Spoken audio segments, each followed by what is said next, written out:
I party like a rock star. Looking like a movie star. I play like an all-star. Dancing like a shining star. Yo guys, selamat datang di channel Spoiler Anime, membahas anime dari awal sampai tamat. Di video kali ini, kita akan membaca seluruh alur cerita light novel High School DxD, jilid 23, part 3. Oke, let's begin. Setelah memancing, Issei, Vali, dan Saji OTW ke arena pertarungan antara tim Rias versus tim Abal-Abal.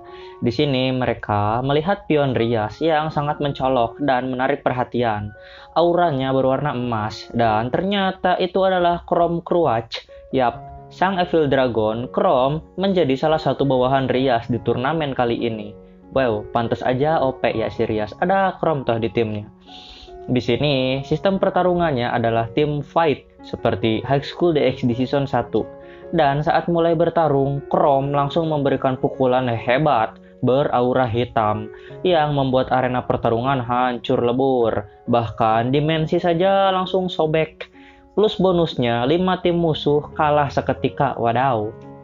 Di sini, Issei merasa kalau Chrome itu sebenarnya menantang dia. Ya karena mereka ini kan sama-sama kadal legendaris.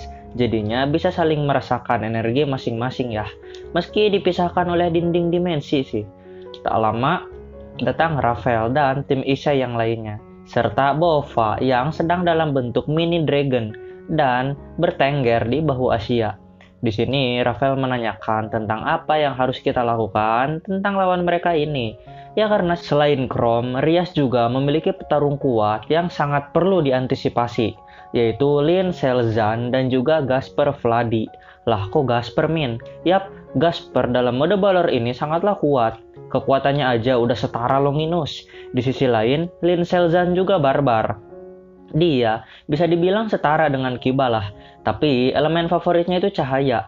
Terlihat Lin Selzan melawan pendekar pedang musuh, dan setiap tebasan pedang Lin memberikan efek kilatan cahaya yang membuat layar silau.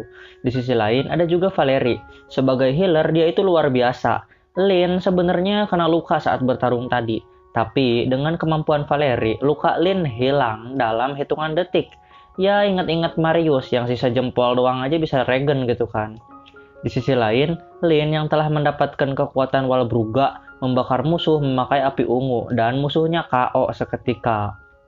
Terlihat, Akeno dengan mode Queen of Angel mengeluarkan serangan naga petir berukuran meteor, gede banget lah intinya naga petirnya, dan menghajar Queen musuh hingga musuh tereliminasi seketika. Ada juga Kiba yang menebas musuh memakai Maken Gram dan musuhnya langsung kalah. Tidak mau kalah, Koneko juga dalam Shirono mode langsung membakar musuhnya memakai Kasha dan seketika mereka kalah. Musuh mereka ini sangatlah kewalahan gitu dan mereka dipukul mundur dari pertarungan. Tapi pertarungannya ini belum selesai ya. Tersisa Rias versus King musuh dan tentu musuhnya ini bukan tandingan Rias. Akhirnya mereka pun menyerah. Di sini Vali tersenyum dan mengatakan, setelah kehilangan kalian, tim Rias sudah melepaskan kekuatan mereka. Ya mereka jadi super kuat intinya. Di sisi lain, Rafael berbisik pada Issei dan mengatakan ingin mengobrolkan sesuatu dengan Issei. Tak lama penyiar mengabarkan kemenangan tim Rias. Menang telak malahan. Dan mereka itu berhasil membabat musuh tanpa luka. Saji dan Vali pun pamit dan mereka berjanji akan memancing bertiga lagi di lain waktu. Hal yang ingin Rafael bicarakan adalah tentang memperkuat tim Dragon Blazing Truth, yaitu dengan menambahkan anggota baru. Ya, karena seperti yang kita tahu, Issei itu masih kekurangan anggota ya. Sejauh ini, dia itu baru punya 3 pion, 2 knight, 1 benteng, 2 bishop, 1 queen. Ya 3 pion di sini.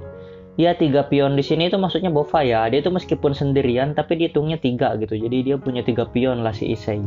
Jadi dia itu masih kekurangan 1 benteng dan 4 pion lah Issei.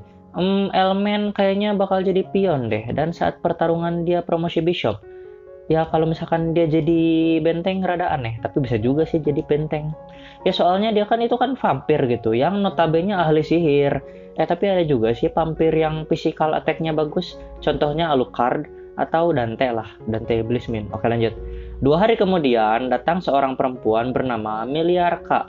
Dan dia ini adalah salah satu vampir Carmilla. Dan seperti elemen, dia ini vampir bangsawan yang harga dirinya tinggi.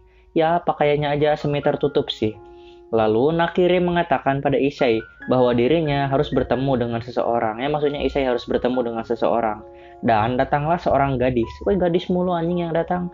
Ya mau gimana lagi, High School DxD, anjir anime harem, pasti banyak gadisnya. Gadis ini bernama Tiamat, salah satu dari King Dragon. Jadi King Dragon itu ada 5 ya. Sejauh ini berarti ada Fafnir, Tanin, Tiamat, Fritra, musuh Rias dan Sona di High School DxD Season 3. Lupa namanya, aneh. BTW dia itu King Dragon atau cuman legendaris Dragon ya? Oh ya, itu Leviathan itu King Dragon bukan ya? Oke lanjut. Di sini Drake nampak begitu segan pada Tiamat. Atau ketakutan ya.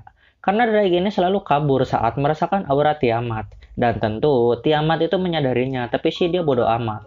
Dan ternyata alasan Drake takut pada Tiamat ini karena dulu saat dia ingin bertarung melawan Albion, dia itu minjem barang legendaris milik Tiamat. Sialnya dia dihajar habis-habisan oleh 3 ras dan akhirnya semua barang itu hilang. Ya nggak hilang juga sih, lebih tepatnya dikoleksi oleh manusia dan semua ras yang lain. Ya tersebar gitu barang-barangnya. Ya intinya Drake itu takut ditagih lah barang-barangnya itu. Di sini Drake minta maaf. Tapi Tiamat gak peduli, pokoknya balikin barangku, kata Tiamat. Tapi mau gimana pun juga, kan si Drake udah disegel gitu, gimana cara ngebalikin barangnya? Lalu Issei mengatakan akan membantu mengambil barang yang Drake pinjam dari Tiamat. Ya mau gimana juga mereka kan partner gitu. Dan di sini Nakiri yang dipanggil Ryuta akan bergabung dengan tim Issei atas perintah dari Tiamat. Dan saat diukur kekuatannya setara dengan 5 poin. Padahal Nakiri ini kan manusia, tapi kekuatannya hebat. Ya wajar sih dia kan dirawat oleh Tiamat. Jadi sedikit kekuatan Tiamat ini mungkin mengalir ke dia. Tapi tetap aja loh. Jadi ini kalau digabung dengan Bova, berarti Bova itu kan 3 poin ya. Maka poin Issei itu jadi pas 8 lah. Kalau dia jadi pion gitu. Di sini semua orang terkejut ya karena nilai Bova itu cuma 3 gitu. Itu aja udah langka. Lah ini 5, belum lagi dia kan manusia. Sementara Bova itu dragon, cuma 3 loh, aneh anjir. Lalu Drake meminta maaf karena Issei. Jadi dia yang harus memegang tanggung jawab gitu untuk mengembalikan barang pinjaman Drake. Tapi Issei tidak masalah. Toh dia juga harus banyak minta maaf. Ya karena membuat Drake menderita karena sebutan Opai Dragon. Di sisi lain Issei penasaran dengan elemen. Ya karena dia itu tiba-tiba datang dan tiba-tiba bilang ingin menjadi anggota tim Issei. Apa coba niatnya?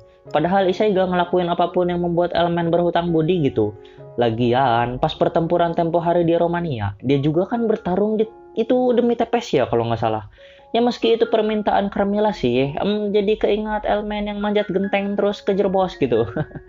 aduh. Tapi kan Issei gak ngelakuin apa-apa gitu kan buat elemen.